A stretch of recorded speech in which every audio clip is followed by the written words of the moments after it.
Utility DH, fine, whatever. Okay, those lack sex appeal. You know what's sexy? Catchers. Catchers are hot, man, with all the gear and stuff. Top 10 catchers in baseball on the Just Baseball show for Monday, February 5th. Also going to talk about a couple of deals that went down. One late Thursday night after you guys finished recording that we got to just kind of circle back on. And then two over the weekend that were head scratching for a moment. Jack McMullen, Peter Apple, Just Baseball show presented by the fine folks at BetMGM, the king of sports books. Come on. We have to take advantage. One more week, folks. One more week of the promo. Bet 5, get $158 instantly added in bonus bets. Use code JustBaseball.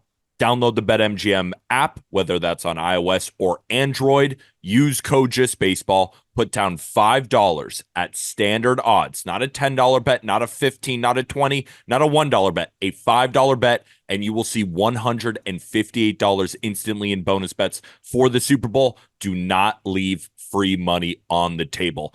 Jack, it's a good episode. Top 10 catchers. We got to go over the Corbin Burns thing. The White Sox, and I say Corbin Burns thing, he got traded.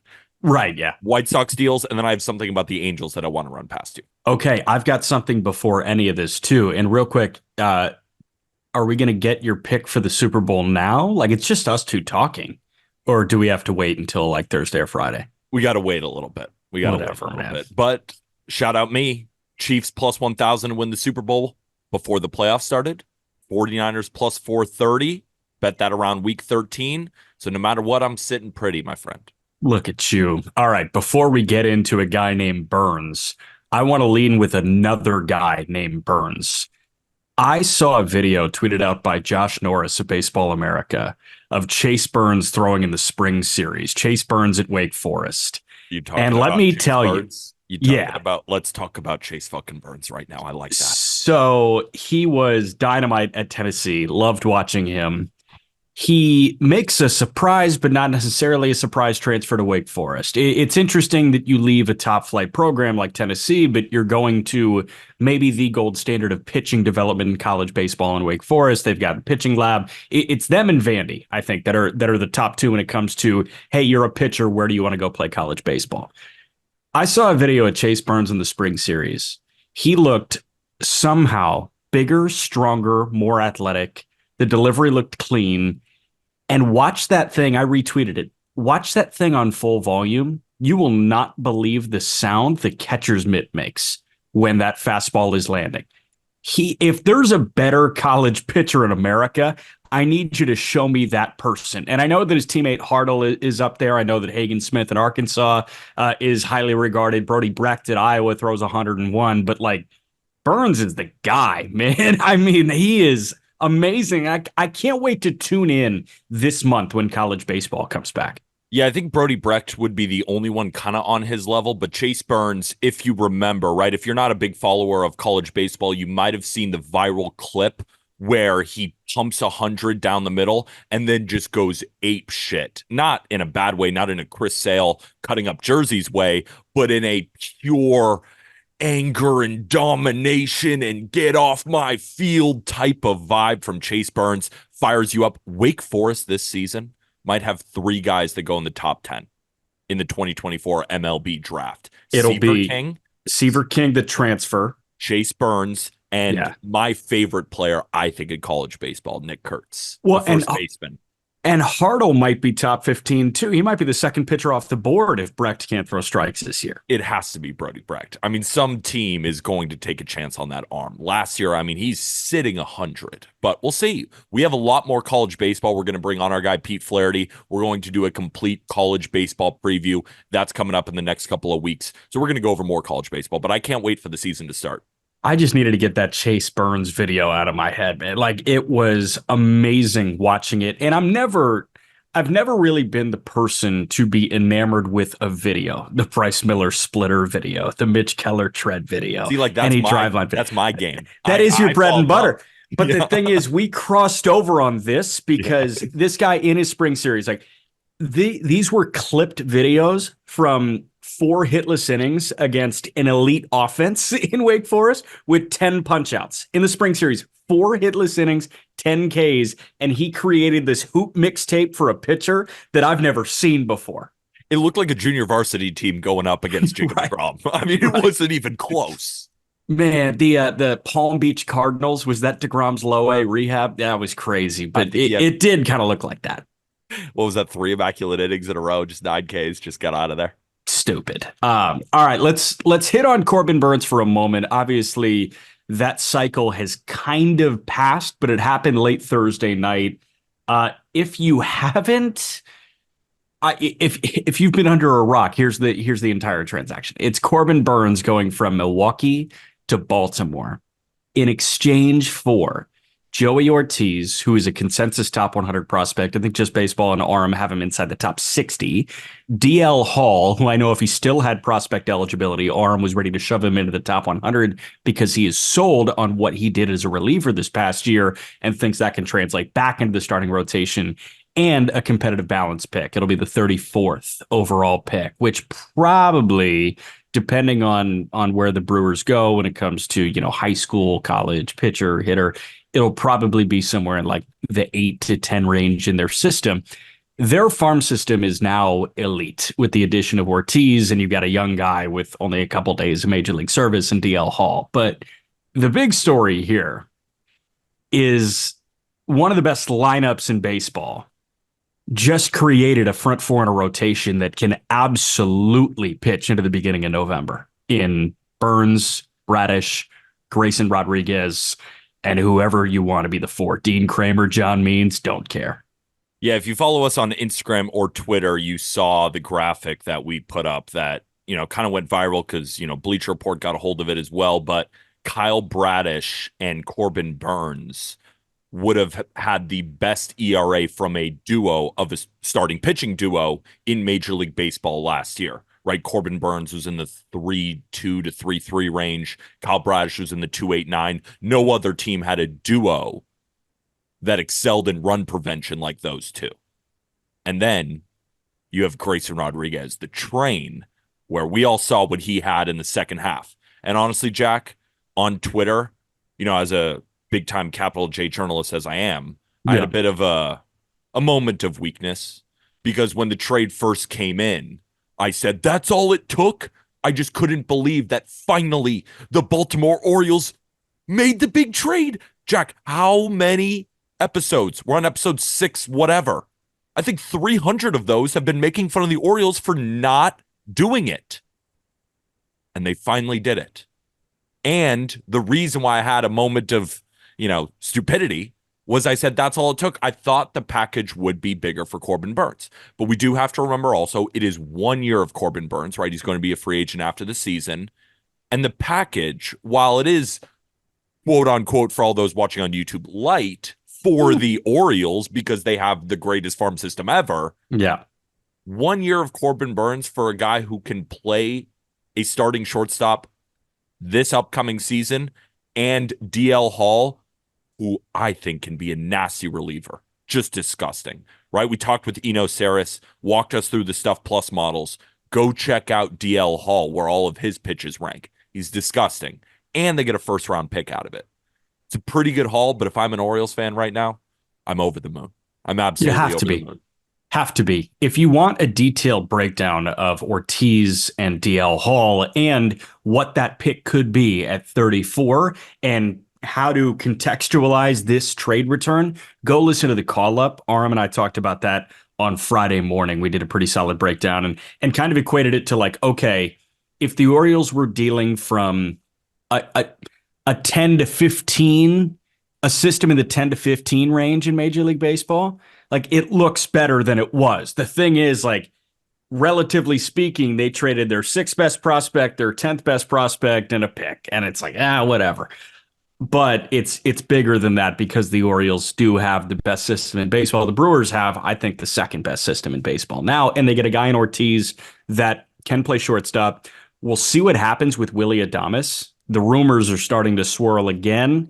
I think that guy might be seeking greener pastures. If not, it's going to be a fun little jigsaw puzzle with Adames, Ortiz, Bryce Terang. What do you want to do defensively? Because Ortiz and Terang are better defensive shortstops than Adames is. Do you push Adames to third? Do you have Ortiz play short? Do you have Adames play short? Do you have Ortiz play third? Is Terang still the everyday second baseman?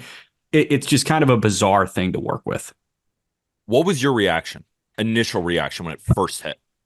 Um, fun. What do the Brewers need so badly? Because on paper, their lineup, I think, can be one of the better lineups in that division.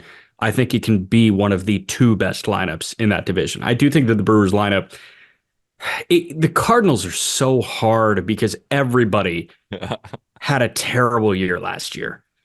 So I pencil them in the one spot, but I don't think that lineup is that far off from what the Cubs and Reds are boasting, and they all kind of clear the Pirates right now. It's not saying a ton, but I'm It's not saying saying a ton. from if you are a Brewers fan, right? The entire internet is saying that the Orioles fleeced you and you got rid of Corbin Burns. No, It feels no. like Rome is falling. You If you're a got Brewers fan, what should you be thinking right now? you got 12 years of control of a guy that can play shortstop on an everyday basis and a left-handed pitcher that can be a middle rotation guy. Worst case scenario, he's Matt Brash, and he is an elite setup guy. Worst case scenario is Matt Brash. Come on. Dude. Worst case scenario, he's not Major League Baseball. We're talking about Okay. Worst case means 25th percentile outcome is Matt Brash. that's incredible. This is 25th percentile outcome for Matt Brash right now, man. Like, Brash was supposed to be a starter. And the Brewers are going to try DL Hall as a starter. At least And that they was should. the initial report. They should. Listen to Aram kind of break down the tweaks on the call-up on the Friday show. But the gist of it is he altered the attack angle a little bit. And like I think the slot deviated a teensy bit, but he's got this amazing ability to drive to the plate while still kind of generating torque in his torso. It's very Hader. The delivery is very Hader. And the fastball takes off like a rocket ship. The changeup is elite. This guy's a two-pitch mix that is closer type shit. But You know stretch why? him out, I think he's a 3. Okay, but you know why I'm slightly smiling though, right? Why? Because Hader was a Brewer?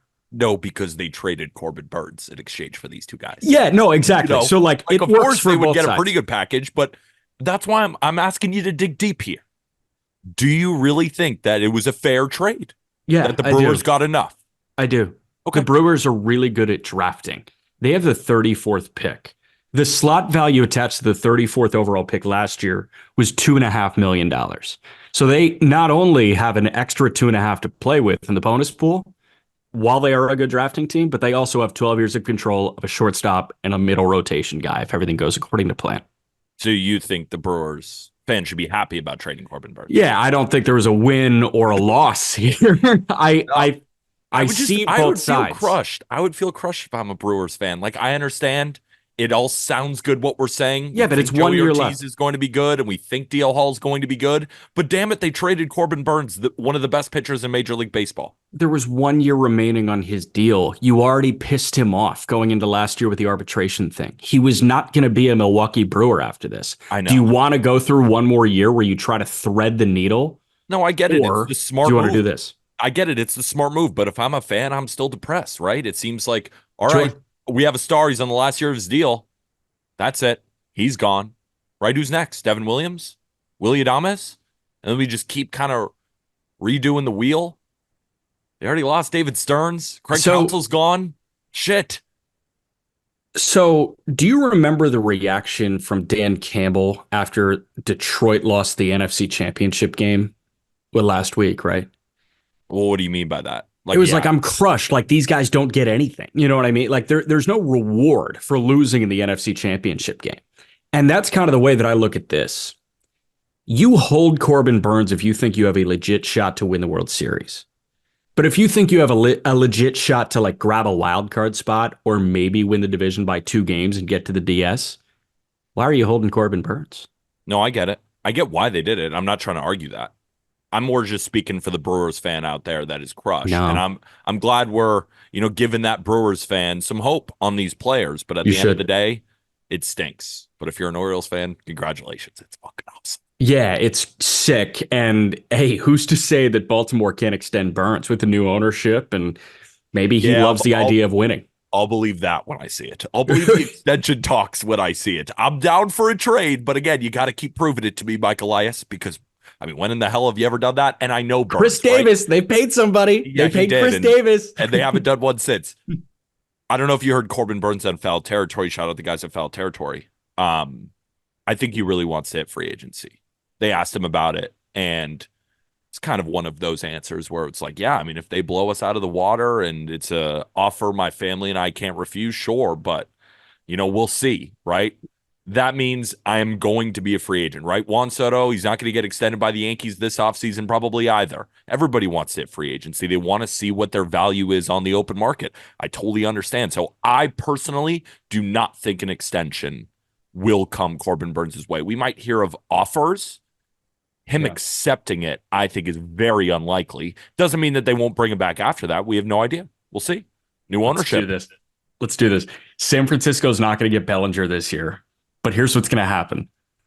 Oh, no, we're not going to do this with the Giants. We're just not. He's from Bakersfield. Burns is from Bakersfield. Yeah, he went to St. Mary's in Moraga, NorCal guy. And Shout out to St. Mary's. And Kevin Durant's going back to the Wizards because he's from Washington, right? Absolutely. So here's the thing. The first big domino to fall next year is Juan Soto signing with the San Francisco Giants and Corbin Burns. Giants? Why are you guys obsessed with them? Can we stop? Burns is going to look at them and say, they just added Juan Soto. They got Soto and Jung Hoo Lee in the outfield. I could be a co-ace with Logan Webb in San Francisco. My Gales just beat the Gonzaga Bulldogs at the Kennel on Sunday night. I got to go back to San Francisco, man. Honey, I'm coming home. I don't know. The Giants just freed up a 40-man spot trading Ross Stripling to Oakland. We haven't even talked about that yet. I'm good. Do you want to talk about the White Sox thing? Ross Stripling is in Oakland A. Okay. All right, let's move on. Let's move on. The White Sox had an active weekend out of nowhere. They had an active 10-minute stretch, at least according to Jeff Passan.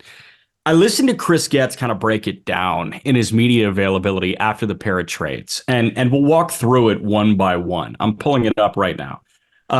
Gregory Santos, who had a really great year last year with the White Sox. And I know that was a hot button topic between you and Aram via text. So we'll get into it in a moment. I was calling him. Oh, yeah. We'll talk about it in a minute. Yeah, we'll talk about it in a minute. But the first trade that went down was Gregory Santos from the White Sox to Seattle to bolster that bullpen, make it one of the best in all of baseball.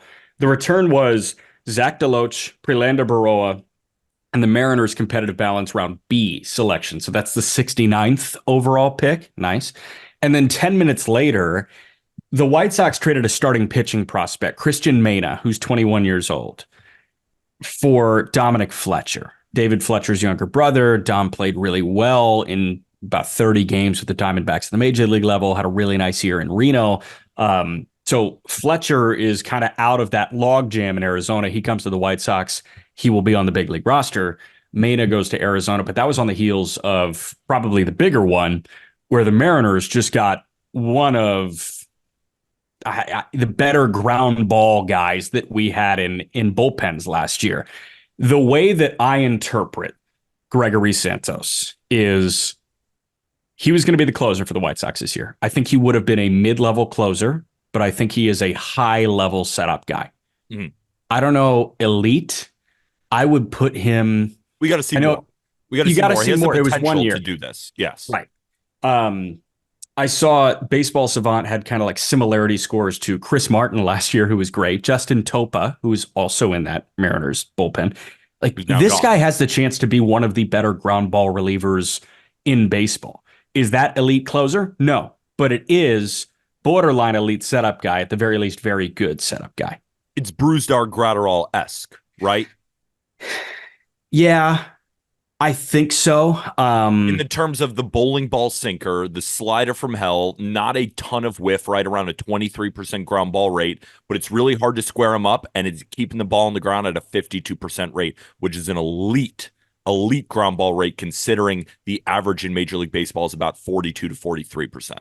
Yes. So 23% K rate, yes. 52% ground ball rate. Yes. The book on Santos last year, 66 and a third. An ERA just under 3.4, but a 1.3 whip, struck out a hitter per nine. He walked 2.3 guys per nine. So the command was really good from a hard thrower. Yeah, 5.9% walk rate. Yeah, like minuscule. Really strong. Yeah.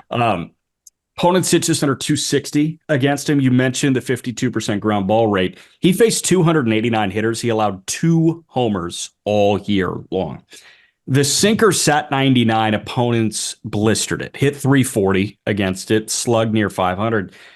But the slider was excellent, excellent. Opponents hit a buck 96 against it. And that's They his most slugged used 203. pitch. He's a That is. slider first guy.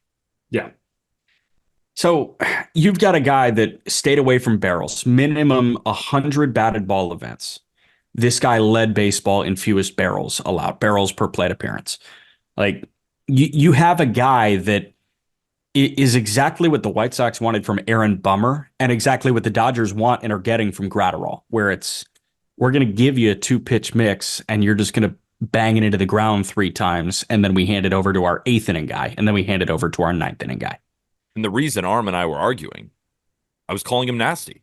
He's objectively nasty. Now, we may have different definitions of the word nasty. Arm's definition of the word nasty is racking up the whiffs, racking up the strikeouts. And this guy is not a big strikeout artist, right? Gregory Santos registered a 22 point whatever strikeout rate last year, 23%. See, he's not striking out the world, but I was responding. I have a different definition of nasty.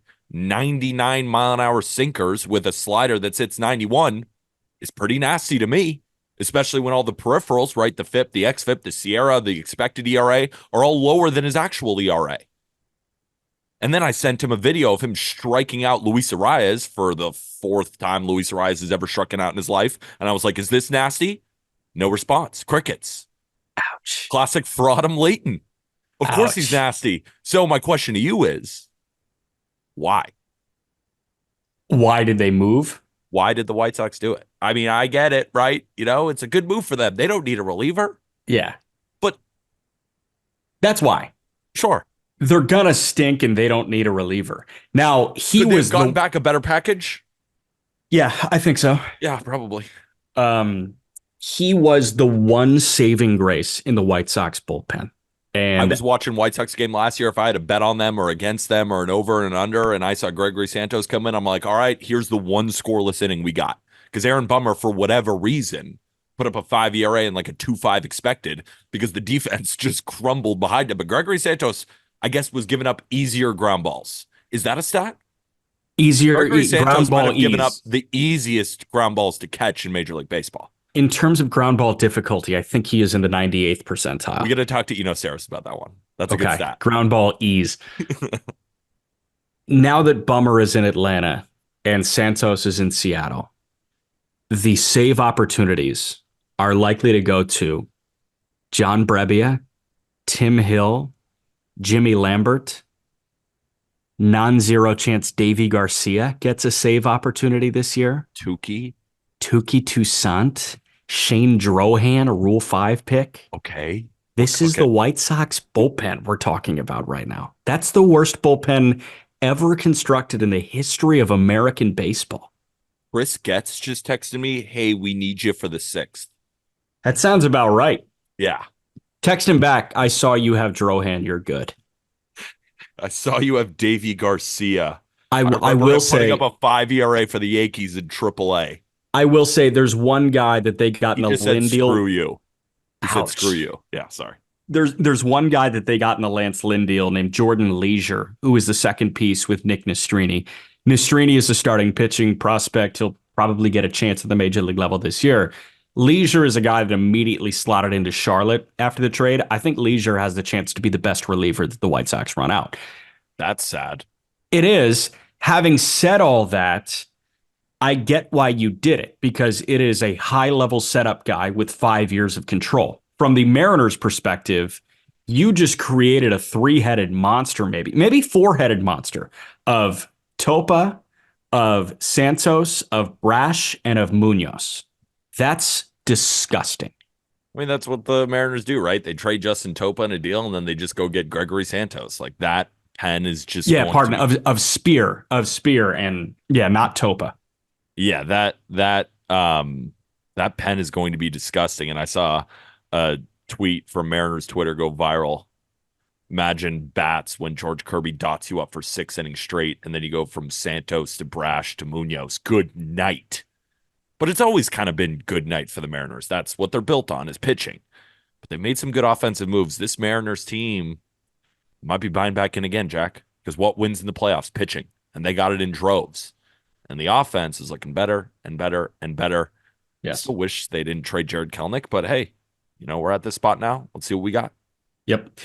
Quick thing on the return for the White Sox. Prelander Baroa is probably the most exciting piece that came back. 23-year-old, was a starter up until 2023, and he was a good one. 2022 between high A and double. He had a 2.86 ERA, just over 100 innings. He was striking out 13 and a half guys per nine, but he was walking 5.5. So they make the move to the pen. After the move to the pen, this year in double A, 65 and a third, ERA under 3. Opponents hit under 200 against him. But again, 14 punch outs per nine, 5.5 walks per nine. Heater flirts with 100. Slider is solid. He's a reliever. He has the chance to be a really good reliever, a top flight setup guy in a different way. Yeah, he could More be nasty. He could be Gregory Santos one day. More nasty though. Santos not nasty, but Prelander Baroa has the chance to be nasty. What are we talking about here? Have we let the word nasty just pass us by? 99 mile an hour sinker with a 91 mile an hour slider. He's still striking out 23%. This is Rich Hill. Sinker 99? That opponents. Dude, sinker that opponents hit 340 against. Look at all the expected batting averages and all that. These guys are getting unlucky. He was dealing with the White Sox defense. You got like you and I up the middle. All right, so Baroa can be your typically nasty reliever with a bunch of swing and miss, a bunch of Ks. You hope he could be Gregory Santos. You hope. Yeah. Zach DeLoach, 25-year-old, was a second-round pick by Seattle in 2020 out of Texas A&M. Last year, hitter-friendly Tacoma had an 870 OPS that translated to a 111 WRC+. The PCL's weird. It's really weird. Average OPS in the PCL this past year, I think, was 825. It was drastically high. Yeah. But 23 homers. He was an efficient base stealer, 8 for 11. He punches out a lot, 28% K rate in AAA. He's a corner outfielder. I don't want him on the opening day roster. He's a great older prospect to have in Charlotte. And then 69th pick, like, you've got options to go grab a guy that'll slot into the 10 to 15 range in a solid system. Now Dominic Fletcher for Christian Mena.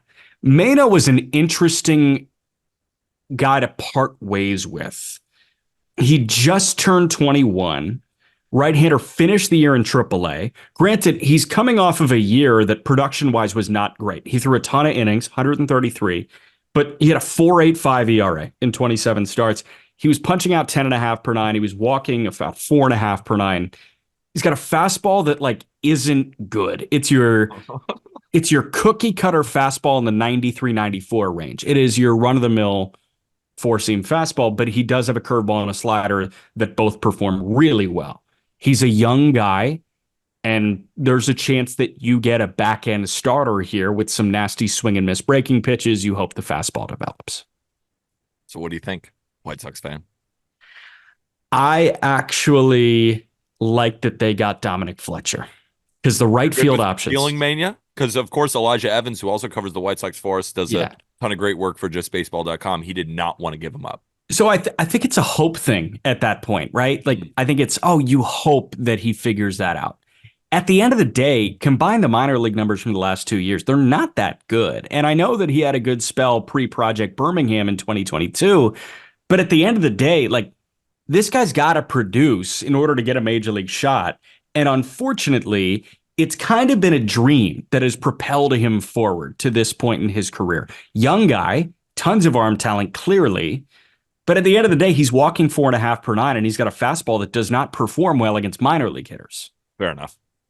So the White Sox are cooking, kind of.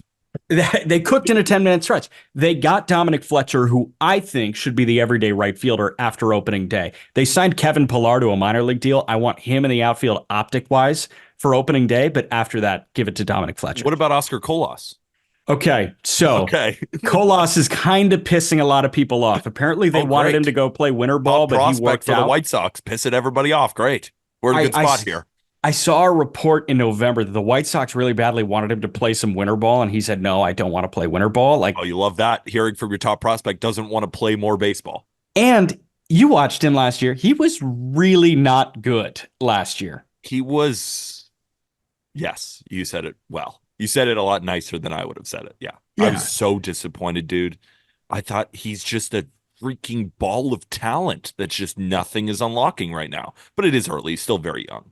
It's early. Oscar Colas last year, just to run through the numbers. Oh, by the way, no winter league action this year. Okay. 54 games in Charlotte, had an 810 OPS. 75 games with the White Sox, hit 215 with a 570 OPS. So you No. look for upgrades.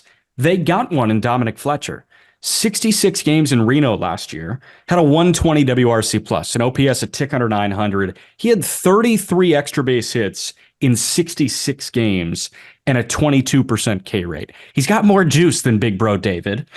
28 games with the Diamondbacks last year, hit 301 with a 790 OPS. This is the big one for me. Dude played 28 games in the outfield, 4 defensive runs saved, 2 outs above average. He's a top flight defender. You found your best right field option moving forward, and Dominic Fletcher is going to be the guy in right field for the White Sox. So to get your everyday right fielder for a pitcher that is laden with concerns, I didn't mind it at all. Who's the last great White Sox right fielder? Because Eloy Jimenez doesn't count. Is it Jermaine Dye? That's a great pull, and that's exactly where my mind went. I'm gonna go to the 2015 Chicago White Sox baseball reference page and just keep clicking backwards. Adam Eaton had a couple of good years. Yeah, but like, come on, he's no Jermaine Dye. He's no Jermaine Dye, but like the best case scenario for Dominic Fletcher is Adam Eaton, unfortunately. Crazy that Adam Eaton got traded for Lucas Giolito. Alex Rios was kind of solid. Alex Rios was solid. Adam Eaton for Lucas Giolito, Reynaldo Lopez, and Dane Dunning. That was a fleece job by Rick Hahn. Great trade. And all of those guys are currently on the White Sox, right? No, none Oh, of they those aren't? guys are on the White Sox, Oh, unfortunately. shoot. Dane Dunning has a ring, by the way. Dane Dunning does have a ring. Shout out Dane Dunning. They traded for an eventual World Series champ. Yeah, so overall, like it was a weird day, but nothing that totally sparked outrage for me. When I saw that they were wheeling and dealing, when they dealt Santos, I was like, come on, like this product is just going to be so bad this year. That was my immediate takeaway. Speaking about teams that I have no real idea what they are doing, from Twitter account Beyond the Halo, Perry Manassian has now spent $30.45 million AAV annual value on relievers and depth arms. One would think he still has money to spend, and he's not just spending his entire budget on Robert Stevenson, Matt Moore, Luis Garcia, Jose Cisnero, Adam Simber, Zach Plesac, and Adam Kolarek. What is Artie Moreno doing? What is Perry Manassian doing? $30.45 million AAV on just relievers. All of them. It's weird. Like, I don't mind some of the pickups, but what are we doing here? Plesac's an ace in Salt Lake.